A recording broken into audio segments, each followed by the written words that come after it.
Hello everyone, this is Kona, and thank you for tuning in for another TF2 commentary.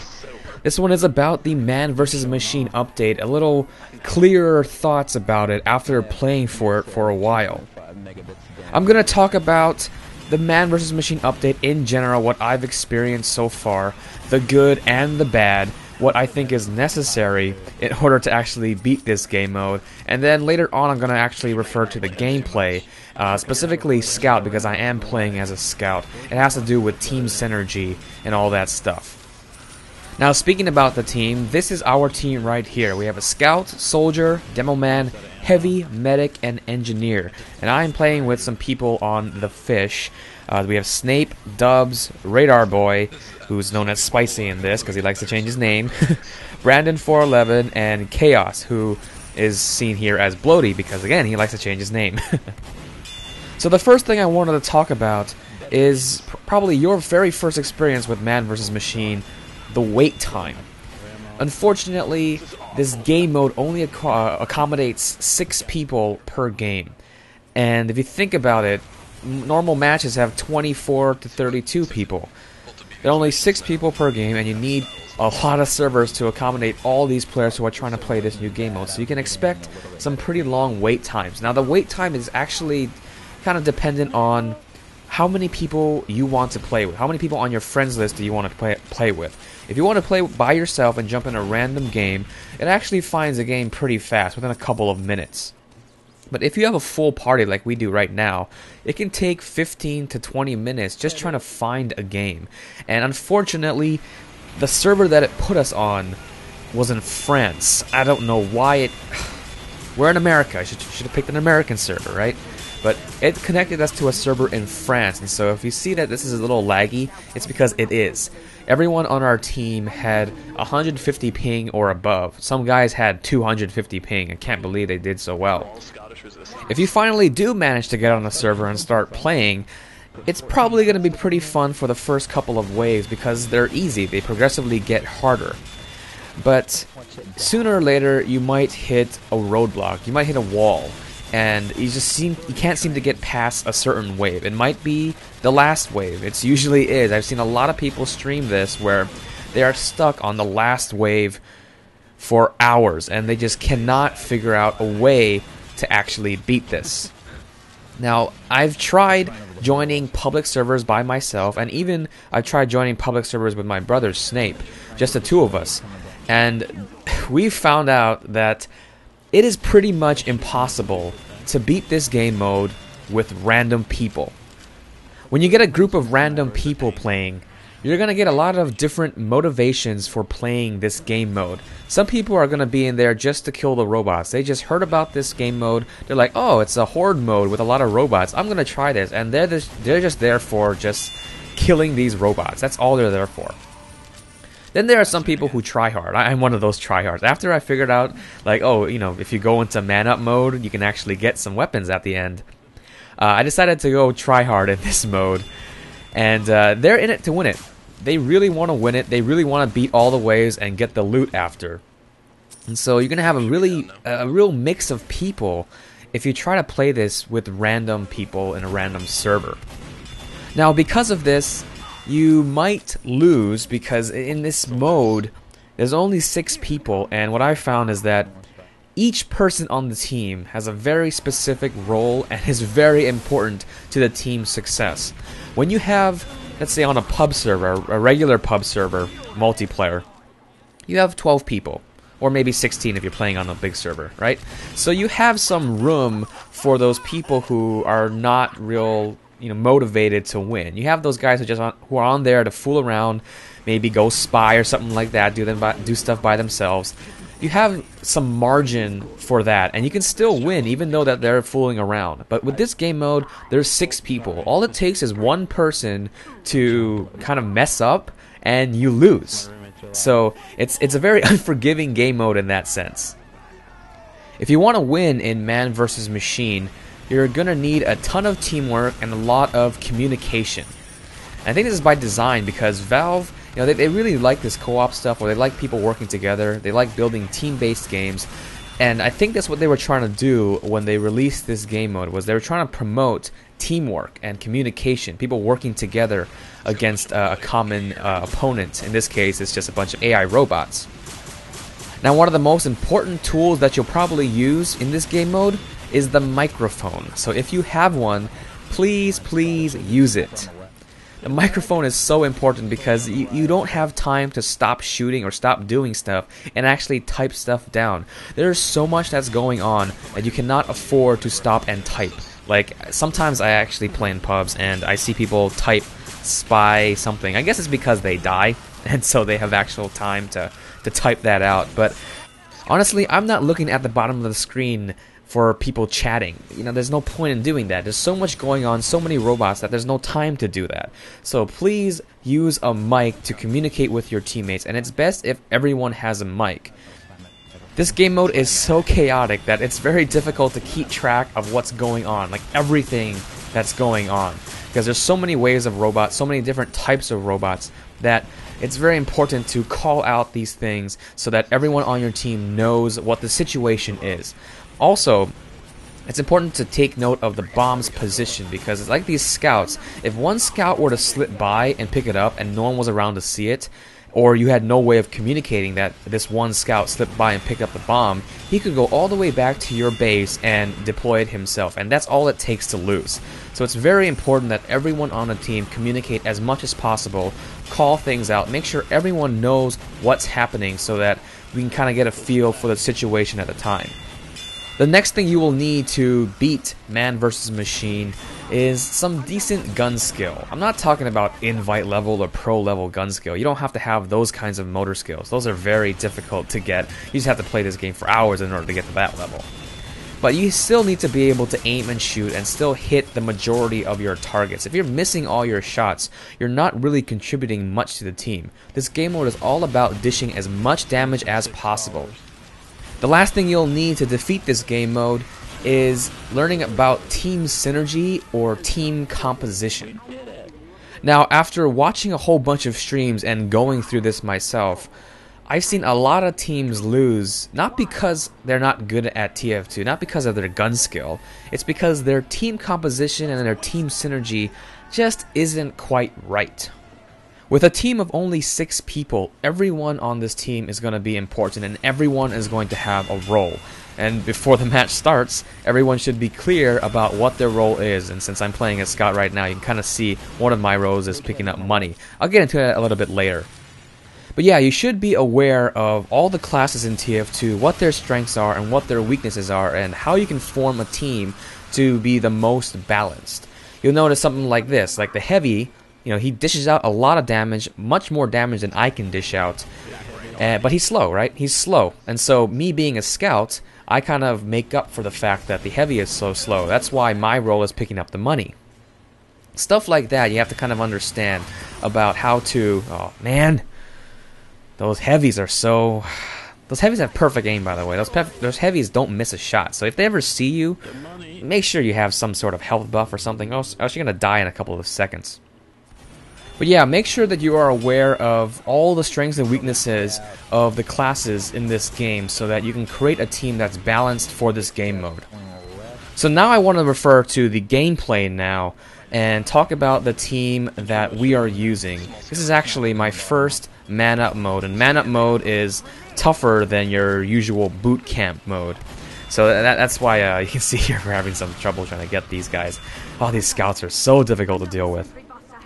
So like I said before, our team consists of a scout, engineer, medic, demo man, heavy, and a soldier. And we did pretty good. In fact, we did not lose a single wave when we first tried this mode.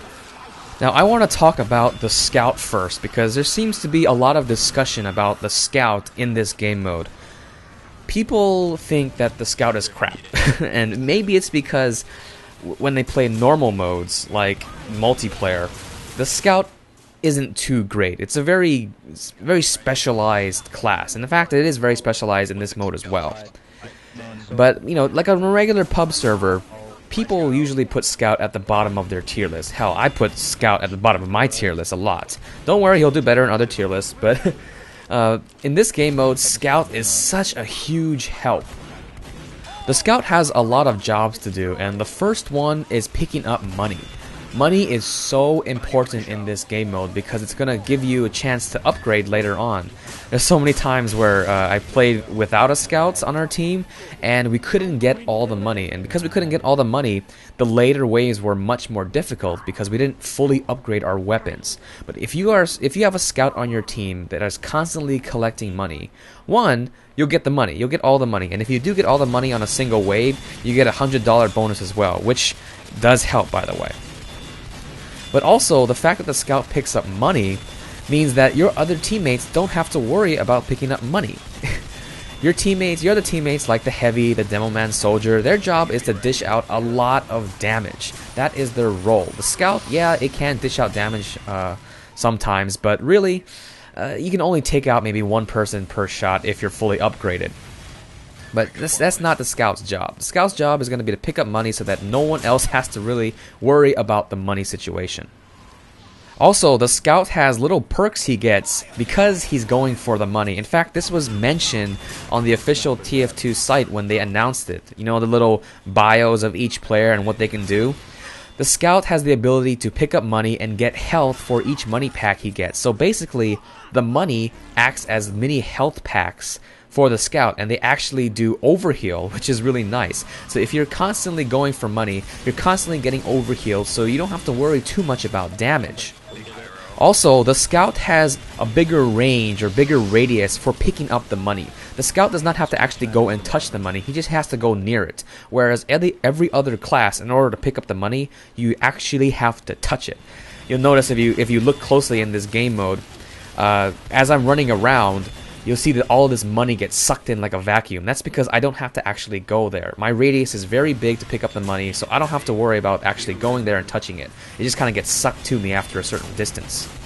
The second job of the scout is going to be enabling mini crits on giants like that. I'm using the Fan of War, but it is not the only weapon that can cause mini crits for the scout.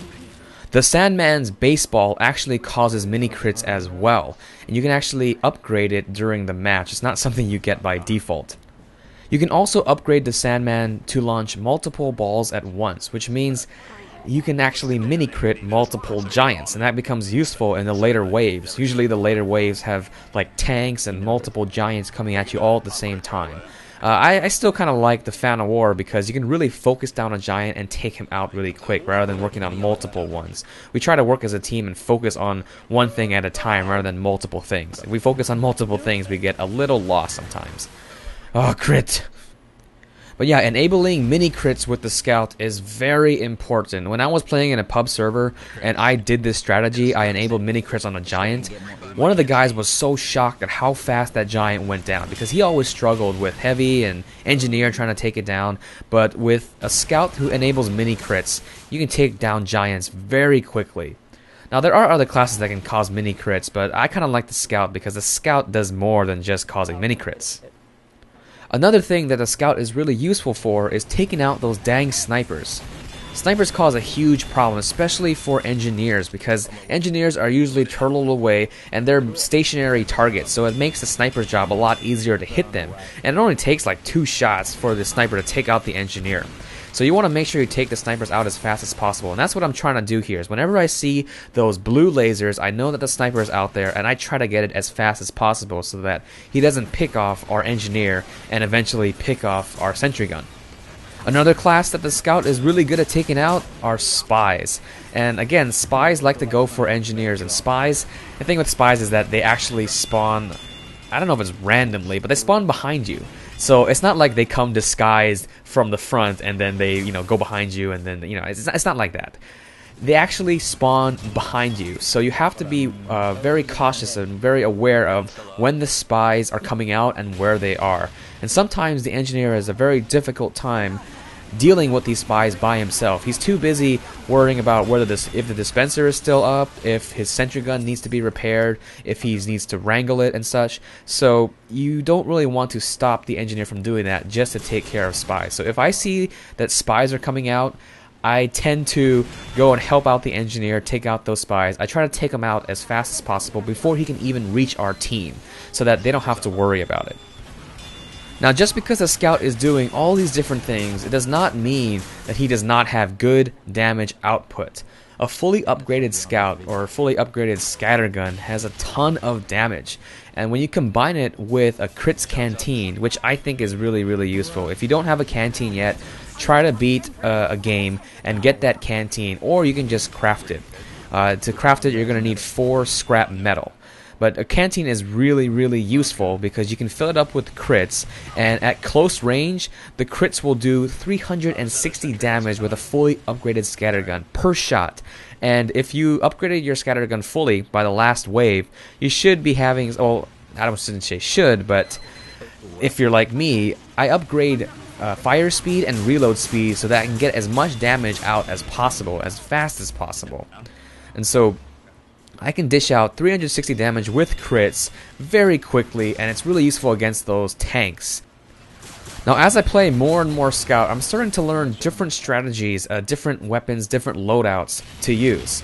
One of the things you might notice is that I'm equipped with the Mad Milk, and I do upgrade the Mad Milk so that it slows targets, but I don't really use it too much, so I might actually end up swapping that out for something like the Bonk Atomic Punch.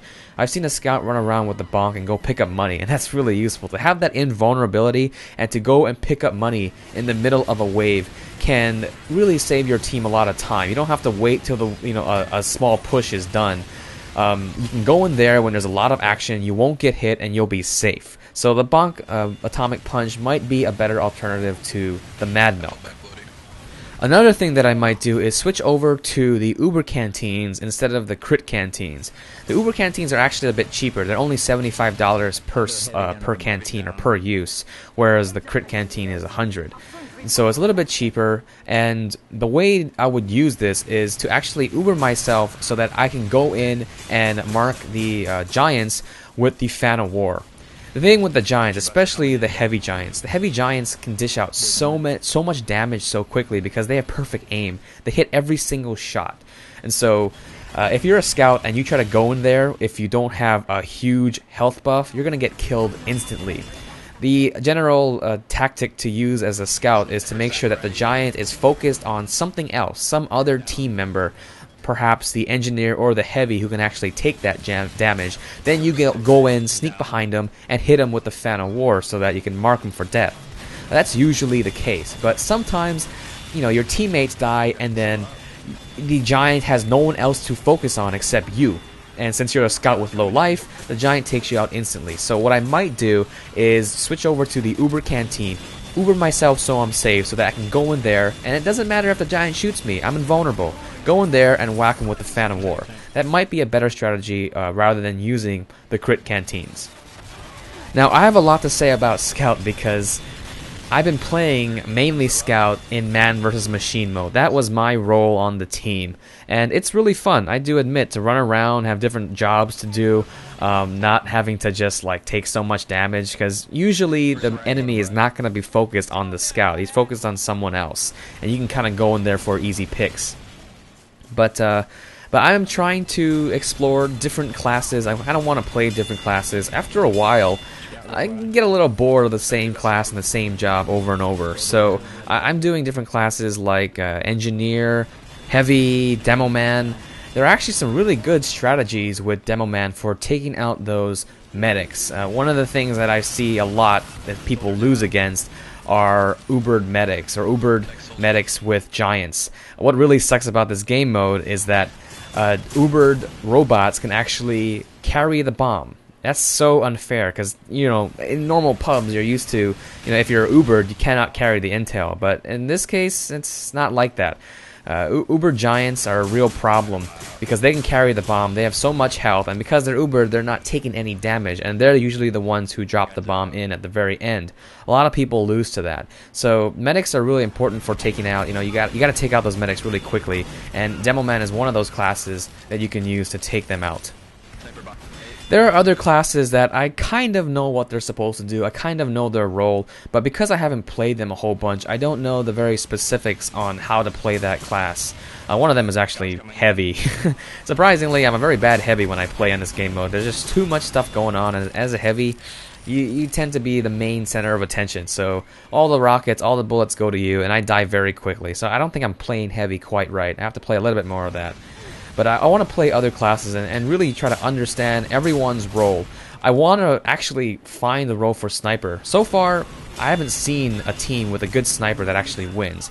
Maybe, you know, maybe you can get away with it. Maybe. I just haven't figured it out yet, because sniper would be very, very specific to his role. Like, he would have to do just one thing or two things that are really good.